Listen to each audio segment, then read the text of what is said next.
Dito tayo. 11:08 na siya, oh. Ay, ayun po na. Hello, hello mga momshi! Magandang umaga! Kamusta naman ba kayo? Ako, medyo marami na naman yung pinagkakaabalahan ko sa aming mumunting mansyon.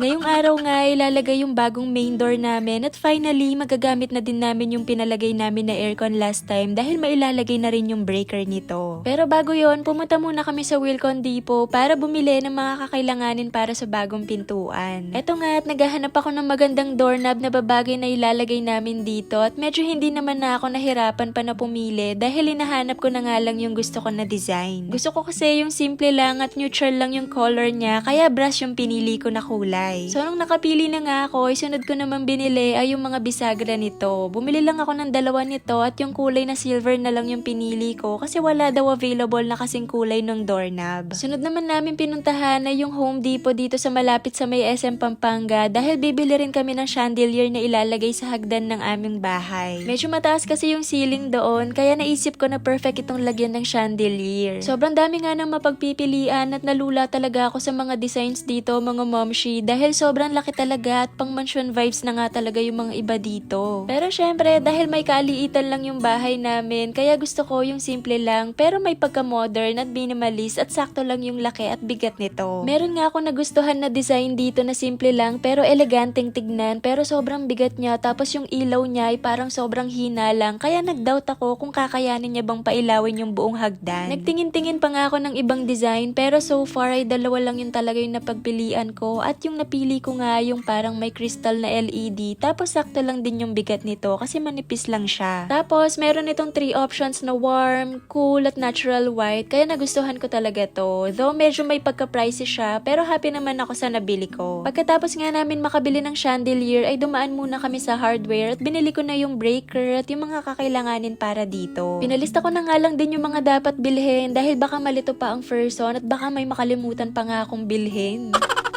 Pag uwi nga namin, sakto dumating na din yung mga maglalagay ng main door. Etong lumang pintuan ay nadatnan na lang din namin ito nung binili namin itong bahay at medyo hindi namin gusto yung design nito dito sa main door kaya pinapalitan na namin ito. Medyo okay pa naman yung condition nito kaya napagdesisyonan namin ni Daddy Bino na itatabi na lang muna namin ito para in case na kailangan namin ng pintuan ay meron na kaming magagamit. Nahirapan nga ng konti yung mga maglalagay ng pintuan kasi yung hamba pala ng pintuan namin dito ay bakal na kaya nagtagal talaga sila sa pagtanggal nito at pagpalit kaya hindi na rin nagamit yung mga bisagra na binili ko. Etong main door pala, ibigay ito ni Daddy Lo sa amin at ginawa ito sa shop nila kaya paniguradong matibay talaga ito.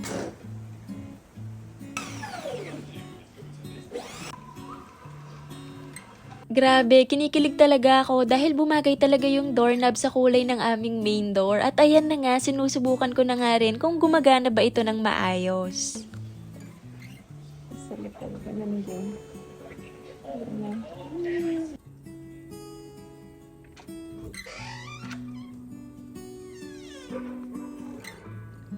Nung okay na nga, yung chandelier at breaker naman yung nailagay at tuwang-tuwa talaga ako dahil napakaganda ng kinalabasan nitong hagdan namin sa chandelier. Nagpalagay na nga rin pala kami ng exhaust dito sa may banyo namin sa second floor at pinagsabay-sabay na nga lang din talaga namin yung mga kailangan ipagawa dito sa bahay para isahang gawa na lang. And ayan, okay na din yung breaker at sobrang ayos ng pagkakagawa nito. Tumuloy. Ito. Ayun yung breaker. Galing. After nga, naglinis naman na ako dito sa loob ng sala at naligpit ko na nga rin yung mga kalat. At yun lang naman muna yung chika ko for today's video, mga momshi. God bless! Oh, siya nawa. Babush.